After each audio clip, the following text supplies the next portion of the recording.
বেগুন সরিষা বাটা দিয়ে ইলিশ মাছের ঝোল তরকারিটা একবার খেলে বারবার খেতে ইচ্ছে করবে। হ্যালো ভিউয়ার্স, আসসালামু আলাইকুম। নিশিস কিচেন ব্লগে সবাইকে স্বাগতম। আজকে চলে এসেছি নতুন একটি রেসিপি নিয়ে। আজকের রেসিপিতে করে দেখাবো বেগুন সরিষা বাটা দিয়ে ইলিশ মাছের ঝোল তরকারি। তরকারিটা আমার তো অনেক বেশি প্রিয়, তাই ভাবছি আপনাদের সাথেও রেসিপিটা শেয়ার করা যাক। আশা করছি রেসিপিটি আপনাদের ভালো লাগবে। আমি এখানে প্রথমেই মাছ, বেগুন আর আলুগুলোতে দিয়ে দিচ্ছি হলুদ গুঁড়া, মরিচ গুঁড়া আর দিয়ে দিব সামান্য লবণ।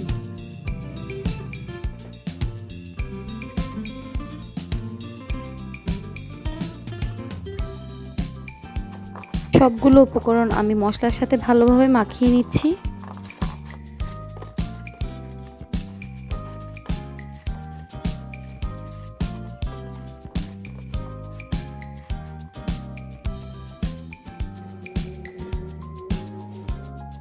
মাখিয়ে নিয়েছি, এবার এগুলোকে একপাশে রেখে আমি কড়াইয়ে তেল গরম করে নিচ্ছি।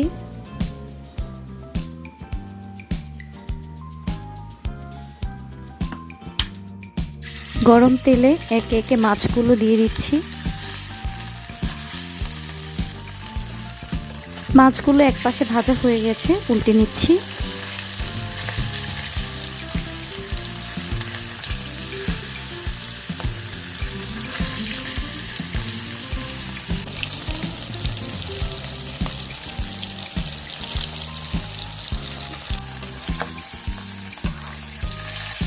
মাছগুলো কড়া করে ভেজে নিয়েছি, একে একে তেল ঝরিয়ে উঠিয়ে নিচ্ছি। মাছ ভাজার তেলে বেগুন ও আলুগুলো দিয়ে ভেজে নিব। আজকের রেসিপিটি কেমন লেগেছে অবশ্যই কমেন্ট করে জানাতে ভুলবেন না। ভালো লাগলে রেসিপিটি ফ্যামিলি ফ্রেন্ডসদের মাঝে শেয়ারও করতে পারেন। আর ভিডিওটি দেখার সময় আপনি যদি আমার চ্যানেলে নতুন হয়ে থাকেন, পরবর্তী ভিডিওগুলো পেতে অবশ্যই চ্যানেলটি সাবস্ক্রাইব করে রাখুন।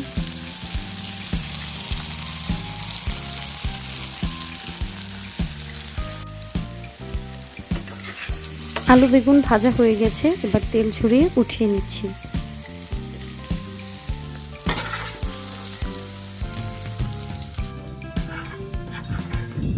ভাজা বাকি তেলের মধ্যে দিয়ে দিচ্ছি পেঁয়াজ কুচি। পেঁয়াজগুলোকে আমি হালকা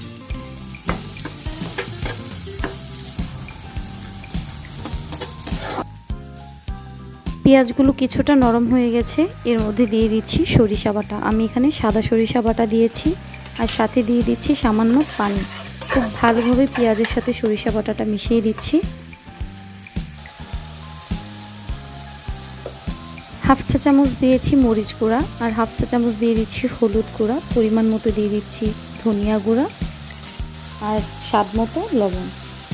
লবণটা আপনার টেস্ট অনুযায়ী দিবেন। আগে যেহেতু ভাজার সময় বাকি সবগুলো মশলা ব্যবহার করেছি, তাই এখানে আমি সামান্য মশলাই ব্যবহার করেছি।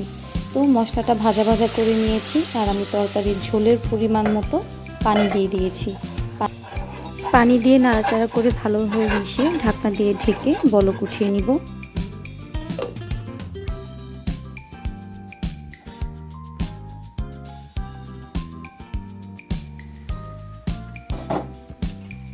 বলক চলে এসেছে, এখন আমি আগে থেকে ভেজে রাখা আলু বেগুনগুলো দিয়ে দিচ্ছি।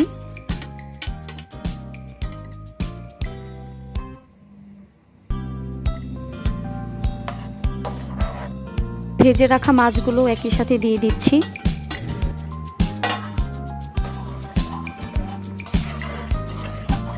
নাড়াচাড়া করে মিশিয়ে দিচ্ছি। এবার ঢাকনা দিয়ে ঢেকে 10 মিনিটের মতো রান্না করে নেব।